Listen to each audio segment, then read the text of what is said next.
오늘 5월이 가정의 달인데 주제가 가정에 대한 주제를 계속 우리 보고 있는데요. 저희 함께 읽은 에베소서 말씀은 교회론이 잘 드러나 있는 그런 성경이 에베소서입니다. 함께 읽은 5장과 6절 상반절까지는 가정에 대한 이야기인 것 같지만 실상은 이게 교회에 대한 이야기고요. 하나님이 이 땅에 세우신 귀한 두 믿음의 기관이 있는데 한 기관은 교회요, 한 기관은 가정, 즉 가정과 교회를 하나님이 세우셨다라고 우리가 지난주에 묵상해 봤습니다. 저는 함께 읽은 본문을 중심으로 하나님이 회복하시는 가정, 지난주에는 하나님이 세우시는 가정, 하나님은 가정을 세우시기도 하시고 회복시키시기도 하시고 이런 놀라운 은혜를 우리에게 베풀어 주시는데요. 자, 하나님께서 회복하시는 가정, 여러분 오늘 21세기 그야말로 분주하고 바쁘게 살아가는 이 시대에 가정들을 보면은 굉장히 힘들고 어려운 가정들이 많이 있습니다. 소위 말해서 다문화 가정이니 이주민 가정이니 다양한 가정의 형태, 가족의 형태가 있죠. 그래서 편부스라에 있는 자, 편모스라에 있는 자, 그다음에 어떤 심지어는 할머니 밑에서 또는 할아버지 밑에서 사는 그런 어떤 조선 가정이라고 얘기하죠. 이런 가정들이 많이 있는데요. 뿐만 아니라 어때요? 결혼식 때 흰머리 팥불이 될 때까지 서로를 섬기며 사랑하겠다라고 시작하지만 또 실상 살다 보면 그렇지 못한 현실이 우리 삶의 현장 가운데 있는 걸 보게 됩니다. 그러다 보니까 때로는 부부싸움도 하고 때로는 예수님을 믿어도 다투기도 하고 이런 것들을 많이 보게 되는데요. 그러나 하나님은 이런 가정을 그대로 내버려 두지 아니하시고 그 가정을 회복하기를 원하셔요. 회복시키기를 원하십니다. 할렐루야. 그래서 오늘 함께 읽은 본문 중심으로 해서 하나님께서 어떻게 회복하시는가를 우리가 묵상하면서 살펴볼 수 있기를 바랍니다. 자, 오늘날에 가정이 위기를 당했다라는 말들을 많이 합니다. 저도 이사한 지가 벌써 1년이 됐는데 우리 앞집에 누구 사는지를 몰라요. 왜냐하면 출입하는 시간대가 다르고 활동하는 시간대가 다르다 보니까 그리고 내가 가서 문을 두드리면 저분이 불편해하지는 않을까 이런 생각들이 있다 보니까 밖에서 만나면 인사를 하는데 직접 문을 두드려 가지고 내가 앞에 있느니 없느니 이런 생활을 하기가 참 쉽지가 않습니다. 그래서 그런 것뿐만 아니라 가정마다 어때요? 이혼이 굉장히 늘어났죠.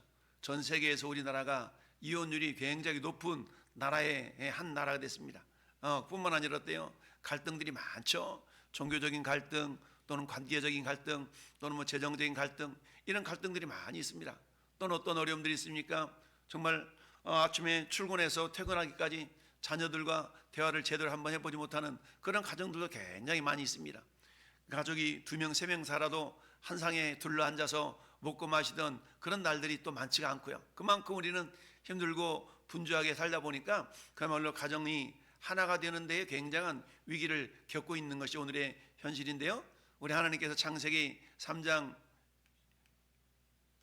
16절에 여자에게 이르되 내가 네게 임신하는 고통을 크게 더하리니 내가 수고하고 자식을 낳을 것이며 너는 남편을 원하고 남편은 너를 다스릴 것이니라. 저 상황은 어떤 상황입니까? 에덴 동산에서 하나님께서 아담과 하와에게 동산에 있는 모든 나무 열매만 먹어도 좋은데 동산 중앙에 있는 선악을 알게 하는 나무 열매를 먹으면 안 된다 라고 하나님께서 계명을 주셨죠. 일종의 하나님과 약속인데요. 근데 약속을 어김으로 말미암아서 죄가 들어왔는데요. 그 죄의 결과로 여자에게 주어진 일종의 징계 또는 어떤 그런 죄값이다라고 말할 수가 있는데 그중 한 가지가 뭡니까? 잉태하는 고통을 더하리니. 그러니까 오늘날 여러분들이 아기를 임신하고 낳기까지 여인에게는 굉장히 큰 고통이 있잖아요. 근데 죄 짓기 전에는 아마 죄가 없었더라면 이런 고통이 없었을 것 같아. 근데 이 수고함, 자식 낳음 이런 어떤 것들은 결국 죄에 대한 결과다라고 말할 수가 있거든요. 그리고는 미가서 7장 6절로 아들이 어머니를 멸시하며 딸이 어머니를 대적하며 며느리가 시어머니를 대적하리니 사람의 원수가 곧 자기 집안 사람이리로다 라고 미가서 선지자를 통해서 이미 주님이 오시기 700년 전에 지금부터 약 3000년 전에 이렇게 예언했던 말씀이 오늘날에도 그대로 이루어진 걸 보게 되잖아요. 그러니까 애들도 자녀를 잘 기르다 보면은 어릴 때는 엄마 아빠 말씀을 잘 듣다가 이제 중학교, 고등학교 들어가면서 자기 생각이 들어가면 그때부터는 뭐예요? 부모님을 공경하기보다는 자기 생각을 막 주장하는 것을 우리는 쉽게 봅니다. 그러면서 알지도 못하면서 그런다 그러면서 부모님께 대드는 경우도 많이 있는데요. 이게 인간의 죄된 속성이다라는 얘기죠. 죄 때문에 이런 일들이 우리에게 다가오게 된 겁니다. 그래서 이런 가정의 위기들이 있고요. 두 번째는 뭐예요? 그런데 이런 가정 위기가 있다 할지라도 하나님은 가정을 만드셨기 때문에 어떻게 해야만이 회복이 되는 건가를 잘 아시는 분이에요. 그래서 그 회복은 오직 따라합시다. 그리스도 안에서, 예수님 안에서. 그렇습니다. 어떤 위기도 예수 그리스도 안에서 회복이 가능하심을 우리 하나님께서는 알고 계시고요. 그렇게 되기를 원하십니다. 그래서 고린도후서 5장 17절 말씀, 그런즉 누구든지 그리스도 안에 있으면, 이 말은 예수님 믿으면 이런 뜻이에요. 새로운 피조물이라, 이전 것은 지나갔으니 보라 새 것이 되었도다. 비록 죄 때문에 망가졌던 모든 가정의 관계들이 예수 그리스도 안에서 새롭게 회복될 수 있는 가능성이 있다, 능력이 있다라는 것을 말씀해 주고 있습니다. 그래서 우리 주님이 에베소 2장 14절에도 그는 우리의 화평이신지라 둘로 하나를 만드사, 서로 헤어졌던 그런 모습들을 우리 주님이 하나로 이렇게 뭉치는 그런 능력이 우리 주님께 있는 줄 믿습니다. 마치 원수된 것 곧 중간에 막힌 담을 자기 육체로 씌고, 즉 예수님이 십자가에 설리셨던 보혈은 어떤 원수의 관계라 할지라도 그 예수님의 사랑으로 다 하나가 될 수 있도록 하는 것이 주님의 능력인 줄 믿습니다. 그래서 우리 주님은 어떤 위기에 있는 가정이라 할지라도 주님이 십자가에 설리셨던 보혈의 능력으로 다 회복시킬 수가 있다라는 얘기입니다. 따라서 십자가는 죽음을 상징하잖아요. 근데 예수님이 십자가에 죽고 끝났다라면 우리 기독교는 희망이 없습니다. 그러나 예수님은 십자가에서 죽으신 것뿐만 아니라 다시 부활하셨어요. 부활은 생명을 의미합니다. 그러니까 십자가는 사망이라면 부활은 생명인데, 우리의 삶의 가정들이 십자가에서 예수님이 죽으신 것처럼 때로는 생명이 없이 사망 가운데 있는 많은 가정들이 있어요. 그래서 죽음이라는 것은 분리를 말하거든요. 그러니까 부부지간에 이혼을 하는 것도 사망이거든요. 가족 간의 대화가 단절된 것도 사망이거든요.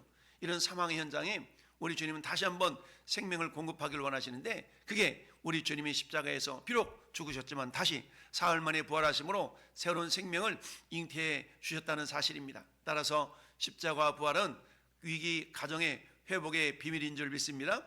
따라서 우리가 먼저 예수님이 이루셨던, 십자가 이루셨던, 다 이뤘다 말씀하신 그 말씀을 우리가 기억하면서, 야, 주님이 죽어도 다시 사는 그런 어떤 부활의 능력이 우리 가정마다 임하게 될 때에 어떤 위기의 가정도 회복되는 은혜가 있는 줄 믿습니다. 여러분, 골로새서 1장 20절 말씀이 이렇게 얘기합니다. 그의 십자가의 피로 화평을 이루사. 그렇습니다. 깨어졌던 모든 관계가 예수님의 보혈로 화평을 이룰 수 있다라고 말씀하고 있습니다. 왜냐하면 우리 하나님은 인간과의 관계만 회복하는 것이 아니라 모든 우주 만물, 모든 피조물들도 우리 하나님과 함께 회복되기를 원하시기 때문이죠. 로마서 5장 10절은 우리가 원수 되었을 때 그의 아들의 죽으심으로 말미암아, 우리가 누가 원수 되었어요? 우리는 하나님과 원래 원수 되었던 자들이에요. 즉 하나님을 알지 못했던 자들이란 얘기입니다. 지금도 길거리에서 전도하다 보면 하나님을 모르는 사람이 많아. 하나님을 들어보긴 했죠. 하나님에 대해서는 알죠. 그러나 하나님을 모릅니다. 우리가 누구에 대해서는 알 수 있어요. 그 사람의 정보를, 이 사람은 학교를 어디 나왔고 나이가 몇 살이고 생년월일 보고 정보는 알 수 있어요. 그러나 그 사람을 안다는 것은 사귐이 없이는 그 사람을 알 수가 없는 겁니다. 마찬가지로 예수님은 십자가 피로 우리 모든 관계를 회복시켜 주신 것뿐만 아니라 우리가 하나님과 원수 되었던 그런 우리의 관계를 예수님의 죽으심으로 말미암아 우리를 화목하게 해 주셨습니다. 그러니까 이제는 어때요? 화목하게 된 자로서는 더욱 그의 살아나심으로 말미암아 구원을 받을 것이다. 구원이라는 것은 망가졌던, 죽었던 그런 모든 것들을 회복하는 것이 일종의 구원인데요, 이로써 가정마다 깨어졌던 가정들이 다시 회복될 수가 있다는 얘기입니다. 오늘 이 시대에 많은 가정들이 위기를 만나고 있지만 그 위기의 가정들이 회복되는 길은 오직 예수 그리스도 십자가의 죽으심과 부활의 능력을 던지는 가정은 모든 것들이 회복된다라는 사실입니다. 그렇습니다. 그래서 이제는 어때요? 우리 하나님께서는 그리스도 안에서 하나가 된 부부에 대해서 말씀하고 있습니다. 오늘 31절 말씀은 그렇게 얘기합니다. 그러므로 사람이 부모를 떠나 그의 아내와 합하여 그 둘이 한 육체가 될지니. 한 육체가 되는 얘기죠. 부모를 떠나서 한 육체가 된다.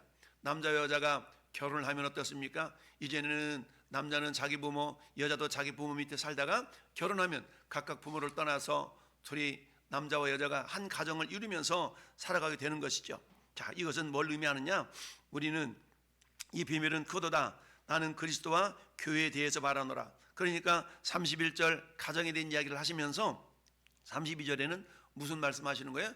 교회에 대한 말씀을 하고 있는 것입니다. 그러니까 결혼이라는 것은 그리스도와 교회의 연합을 보여주는 신비로운 그런 모습인 거예요. 그래서 가정을 통해서 우리가 생각할 것은 뭐예요? 남편과 아내가 있는 것처럼 교회 공동체도 우리의 남편 대신 예수님을 기억하고, 그리고 우리는 어때요? 마치 결혼식 때 남편과 아내가 가정을 이루는 것처럼 우리들은 어때요? 예수님의 거룩한 신부들이 된 겁니다.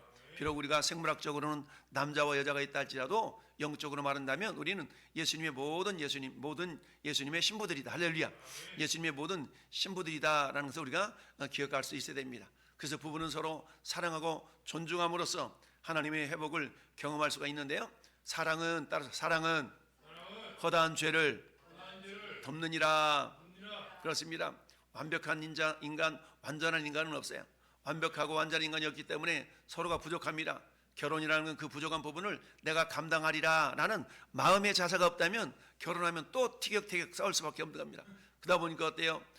결혼은 사랑을 전제로 하게 되는데, 사랑의 핵심 뭐냐? 자기의 유익을 구하지 않는 겁니다. 내 유익을 구하지 않냐고 상대방의 유익을 위하여서 내 유익을 포기하는 것이 결혼의 모습인 거예요.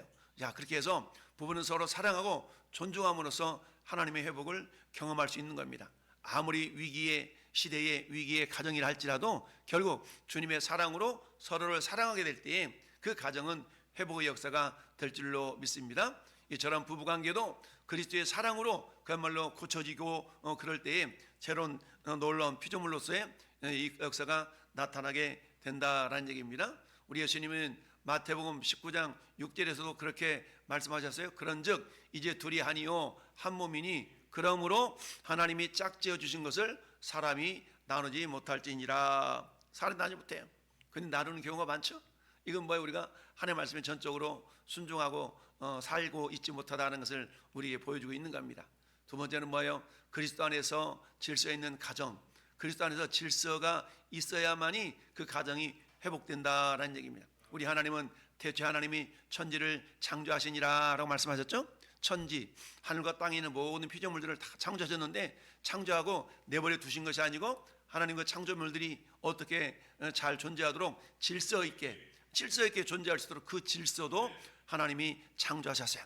질서가 깨어질 때에 그 모든 것들은 어려움과 곤란이 오는 겁니다. 가정도 마찬가지. 가정에서 질서가 파괴될 때 그 가정의 위기가 봉착하게 되는 것이죠. 그래서 자녀는 부모를 공경하고 부모는 자녀를 주 안에서 사랑하고 양육할 때에 가정은 하나님의 질서 안에서 회복이 된다라는 얘기입니다. 그래서 성경을 말씀합니다. 잠언서 22장 6절에 마땅히 행할 길을 아이에게 가르치라. 그러면 그들이 떠나서도 그 길에서 벗어나지 않는다라고 말씀하고 있습니다.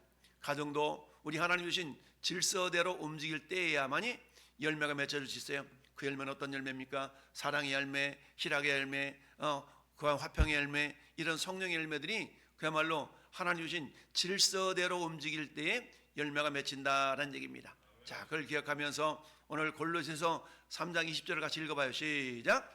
자녀들아 모든 일에 부모에게 순종하라. 이는 주 안에서 기쁘게 하는 것이니라. 아멘. 모든 일을 어떻게 된다고요? 부모에게 순종해야 돼. 근데 순종하기는 순종하는데 어디에서? 6장 1절 말씀 보니까 주 안에서. 할렐루야. 주 안에서 순종하는 겁니다. 그러니까 주님의 뜻이라면 우리는 합당하게 부모님께 순종을 지져야 돼. 근데 부모님 너가 가서 도둑질해 와, 너 강도질해 와, 이거는 주님의 뜻이 아니기 때문에 거기에 대해 우리가 순종해서는 안 되겠죠. 그래서 모든 일에 부모에게 순종하라. 즉 주님 안에서 모든 일에 순종할 때에 모든 위기의 가정들이 회복되는 역사가 있다라는 얘기입니다. 이걸 위해서 우리 부모님들은 어때요? 우리 자녀들에게 마땅히 행할 길을 아이에게 가르치라. 이 마땅히 행할 것은 뭡니까? 위로는 어떻게 하나님을 사랑할 것인가, 옆으로는 어떻게 이웃을 사랑할 것인가. 즉 하나님 사랑과 이웃 사랑을 가리키는 거예요. 할렐루야. 그 안에 모든 것이 다 담겨져 있거든요. 그 핵심이 뭡니까? 십계명이죠. 그래서 1계명부터 4계명까지는 하나님을 향한 사랑의 계명, 5계명부터 10계명까지는 이웃을 향한 사랑의 계명이죠. 이 계명들을 어릴 때보다 잘 교육할 때 이들이 비록 사춘기 때 그야말로 심리적 이유기, 방황기를 거쳐서 나중에는 반드시 믿음이 회복되는 그런 것을 경험하게 된다라는 사실입니다. 이처럼 하나님께서는 가정이 하나 될 수 있도록 역사하시는데, 우리 하나님은 그리스도 안에서의 복음으로 양육하는 부모가 있을 때에 그 가정은 어떤 위기 속에서도 회복이 된다라는 얘기입니다. 그래서 오늘 에베소 6장 4절 말씀 보니까 아비들아 너의 자녀를 노엽게 하지 말고 오직 주의 교훈과 훈계로 양육하라. 자, 여기서 노엽게 한다는 얘기는 어떤 의미냐면 감정적으로 대하지 말라는 겁니다. 감정적으로. 그러니까 우리 자녀가 2명이에요. 2명이면 어때? 편애하면 안 돼. 편애하면. 이놈은 큰 놈이라고. 이놈은 공부 잘하니까. 이렇게 하면 안 돼. 동등하게, 동일하게 사랑하고 동일하게 품어줄 수 있어야 됩니다. 이게 뭐예요? 자녀들을 노엽게 하지 않는 그런 모습들인 겁니다. 그래서 부모는 자녀를 노엽게 하지 말고 주의 교훈과 훈계로 양육해야 합니다. 이는 복음 중심의 양육이다라는 얘기죠. 그래서 뭐니 해도 우리 부모님들이 신앙적으로 삶의 모범이 우리 자녀들에게 보여질 때에 그야말로 이 자녀에게 가장 큰 교훈과 교육의 방법이 되는 겁니다. 우리 자녀들은 부모님들의 말을 듣고 그들이 삶이 변하는 것이 아니라 부모님들의 뒷모습을 보고 자녀들은 변한다라는 말이 있어요. 그러니까 우리 부모님들이 어떤 삶의 행동을 취하는가를 자녀들은 잘 알고 있다는 얘기입니다. 아무리 말을 아주 그냥 잘한다 할지라도 그 말 때문에 변하는 것은 별로 없어요.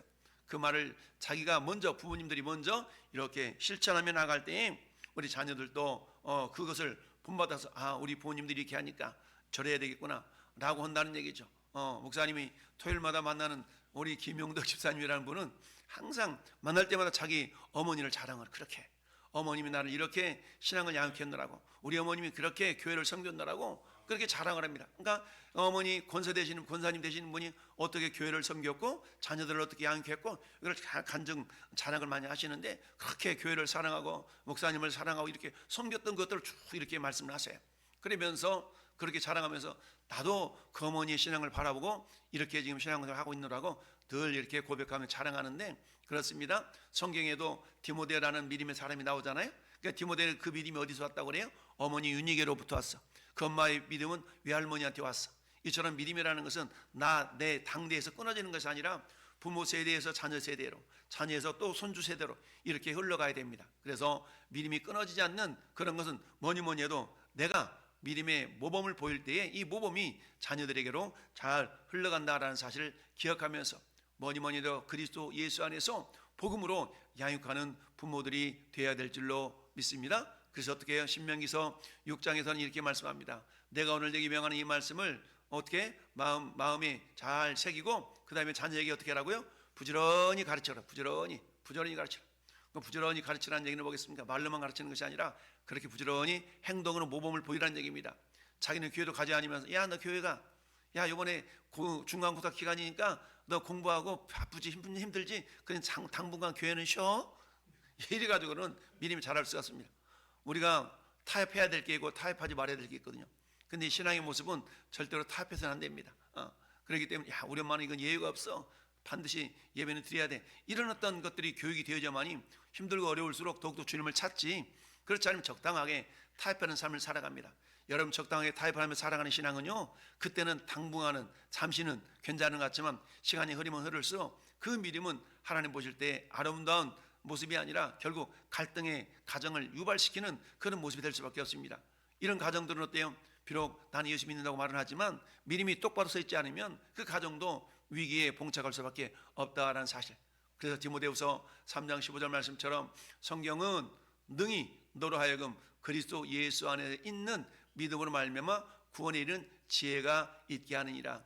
이 지혜라는 것은 저절로 생기는 것이 아니라 하나님을 경외할 때 지혜가 생기는 겁니다. 하나님의 경외함이 지혜의 근본이라고 성경은 말씀하고 있잖아요. 그러니까 하나님의 경외함으로 주님이 주신 지혜를 통해서 내가 먼저 모범을 보일 때 자녀들도 우리 엄마 아빠가, 우리 할머니가 저렇게 신앙생활하는데 나도 저래야지 라고 깨닫게 된다는 사실입니다. 할렐루야. 또 이럴 수가 있잖아요.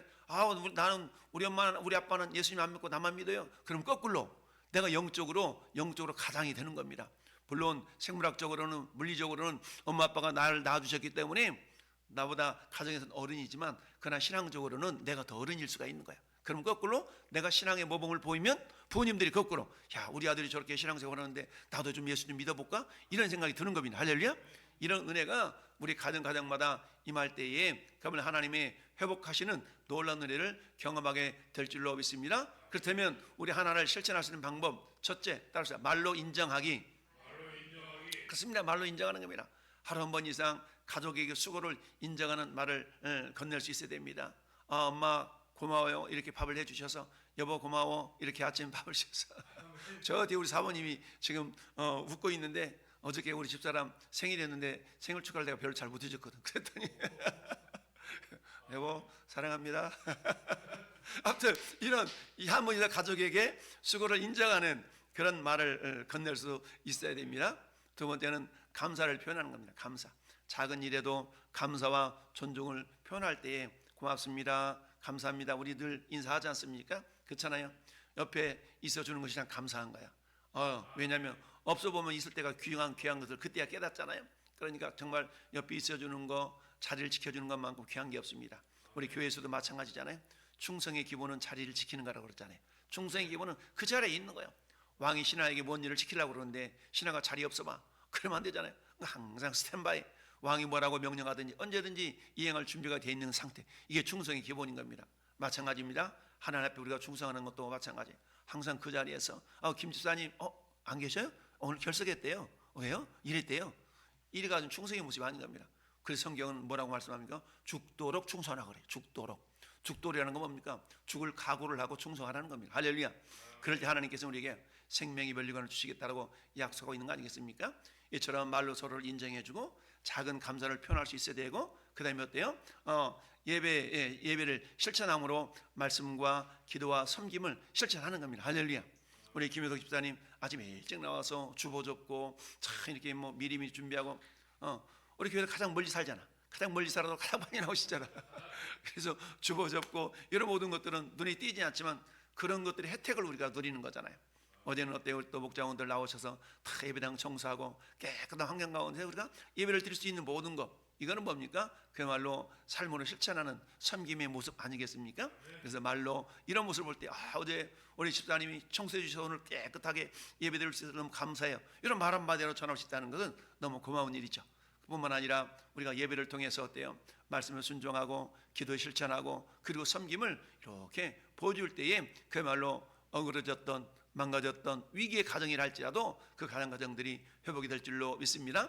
그래서 주일 예배뿐만 아니라 가정 예배를 함께 드리면서 들은 말씀에 우리가 이렇게 순종하다 보면은 우리는 모든 가운데 하나님께서 회복하시는 놀라운 솥길을 경험하게 될 줄로 믿습니다. 결론을 보겠습니다. 따라서 가정은 작은 교회입니다. 그렇습니다. 가정은 작은 교회예요. 교회 주인이 예수님이신 것처럼 우리 가정은 비록 엄마 아빠 자녀들로 이루어졌지만 눈에 보이지 않으신 하나님이 우리 가정의 주인이시다라는 것을 늘 기억할 때 가정이 작은 교회의 모습을 잃지 않은 줄 믿습니다.